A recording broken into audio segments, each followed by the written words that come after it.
aussi. Bah non, je ne vais pas bondir. Il faut effectivement, c'est de la non-assistance à peuple français en danger que de ne pas expulser un certain nombre d'étrangers qui soit ne foutent rien, soit foutent la merde sur notre territoire. Voilà. Soignez votre langage, s'il vous plaît. Donc et en général, c'est les deux d'ailleurs, en même temps. Donc voilà. Et puis si vous voulez... et ça renforce les fractures. Ça ne sert pas à la cohésion du pays parce que vous avez une confusion dramatique qui se fait chez certains entre des immigrés légaux qui servent les intérêts de notre pays et ceux qui sont clandestins, qui ne respectent pas les règles. Mais de toute façon, il faut faire la distinction. Déjà, les EQTF, ça concerne effectivement les immigrés clandestins qui ne peuvent d'ailleurs pas être expulsés à raison de leur clandestinité, mais qui peuvent seulement être expulsés lorsqu'ils commettent un crime ou un délit sur notre territoire. Et pourquoi cette législation a été mise en place ?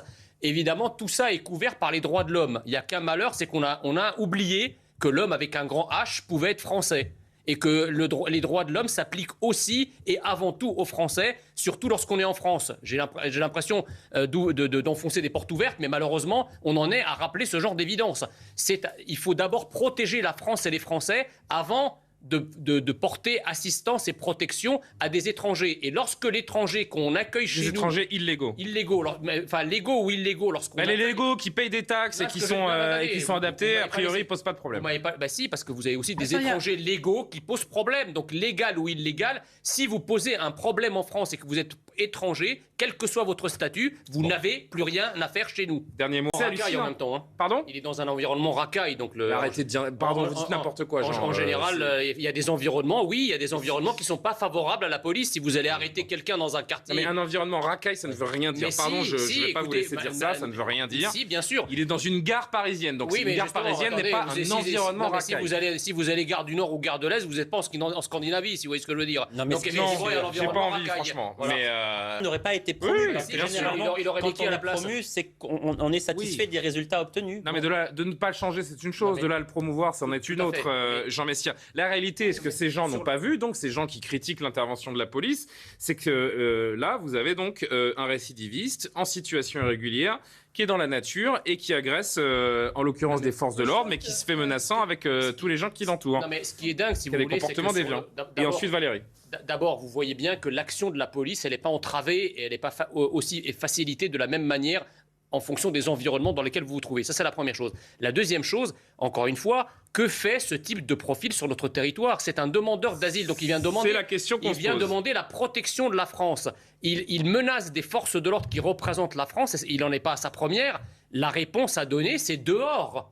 Il n'a rien à faire chez nous. Alors le problème de notre droit, c'est qu'on vous dit « Ah oui, mais on ne peut pas le renvoyer chez lui parce que vous comprenez, chez lui, c'est dangereux. » Et par contre, on rapatrie également les djihadistes français parce que là-bas, c'est dangereux. Mais à quel moment parle-t-on... Il n'y a pas de guerre, enfin que je sache, il n'y a pas la guerre. En l'occurrence, il est nigérian. Il n'y a pas de guerre au Nigeria. À quel moment parle-t-on d'ici ?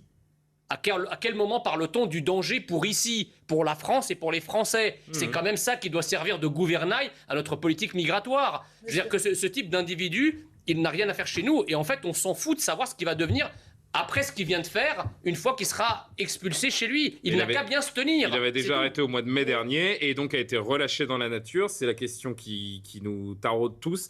Juste Messia et Valérie, je reviens vers vous. Ce qui est paradoxal, c'est que tout ce que vous dites est vrai sur le fait qu'il y a une perte finalement de pouvoir d'achat, puisque ce qu'on appelle le salaire relatif, évidemment, baisse par rapport à l'inflation.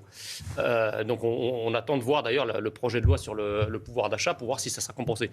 Mais globalement, sur la grève, si vous voulez, au cours de notre histoire, il y a toujours eu mobilisation de catégories qui pouvaient, parce qu'elles étaient protégées, faire grève, obtenir des avancées sociales et voir ces avancées sociales finalement faire tache d'huile sur le reste de la société. Je veux dire, c'est quand même les grandes grèves de 36, de 81, etc. qui ont permis... C'est pas exactement le même... J'ai pas fini. Ce que je veux dire, c'est que c'est normal que des catégories qui peuvent faire grève, aujourd'hui, fassent avancer le dialogue social. Parce que si vous comptez sur les salariés du privé pour faire grève alors qu'ils ne le peuvent pas, on n'obtiendra jamais rien. Maintenant, il y a 22h. On peut faire la grève avec la gratuité, par exemple, ce qui emmerderait beaucoup moins les Français qui partent en vacances, vous comprenez ? Jean, vous vouliez réagir ? Jean Messia ? Oui, c'est-à-dire que voilà, c'est le compromis, pour l'instant, c'est un mot. Alors, vous savez, globalement, un gouvernement technocratique sous la Ve République, comme c'est le cas de celui d'Elisabeth Borne, il avait un sens quand vous aviez une direction du pays qui était très politique.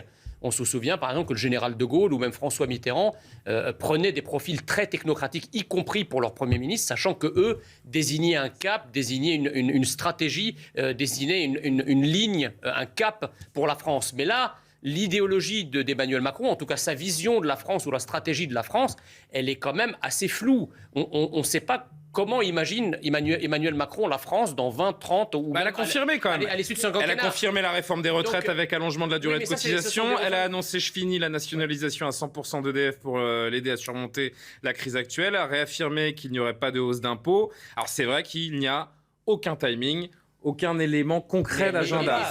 Ça c'est vrai. Il n'y a pas de logique d'ensemble. Aucun timing. Si le gouvernement titube, si le gouvernement est à ce point hors sol, pourquoi elle n'a pas suivi la motion de censure de LFI ? J'allais vous dire... Pourquoi ne pas signer cette motion de censure si l'heure est si grave ? Non, mais surtout qu'elle commence son discours en disant... C'est ça qui est le paradoxal, je trouve. Qu'elle n'accorde aucune confiance au gouvernement. Donc elle a qu'à effectivement mettre ses actes en adéquation avec ses termes et ses mots et voter la motion. Je pense que si elle ne vote pas la motion, c'est précisément parce qu'elle ne veut pas s'associer à la NUP, politiquement. Vous savez, la politique, c'est aussi une affaire de symbole. Ça crée un drôle de discours. Attendez, quand Elisabeth Borne dit « je ne veux pas avoir la confiance avec l'abstention du Rassemblement national », c'est exactement de la même façon que procède Marine Le Pen en disant « je ne veux pas que le gouvernement tombe avec l'idée que j'ai pu être associé à la NUP ». Pour le faire tomber, voilà. Non, mais c'est pas que ça. Attendez, ils ont 85 députés ou un chiffre de cet ordre-là. 89. 89 députés, merci. Le Rassemblement national a 89 députés. C'est la grande victoire de Marine Le Pen. Elle a montré sa joie. Elle est en ordre de marche pour se représenter sans doute dans 5 ans. On n'en sait rien, mais ils sont dans une position de force extrême. Pour quelle raison est-ce que vous voulez qu'ils aillent se tirer une balle dans le pied eux-mêmes ? Parce que s'ils votent la motion de censure... Elle tient le discours d'une chef de groupe.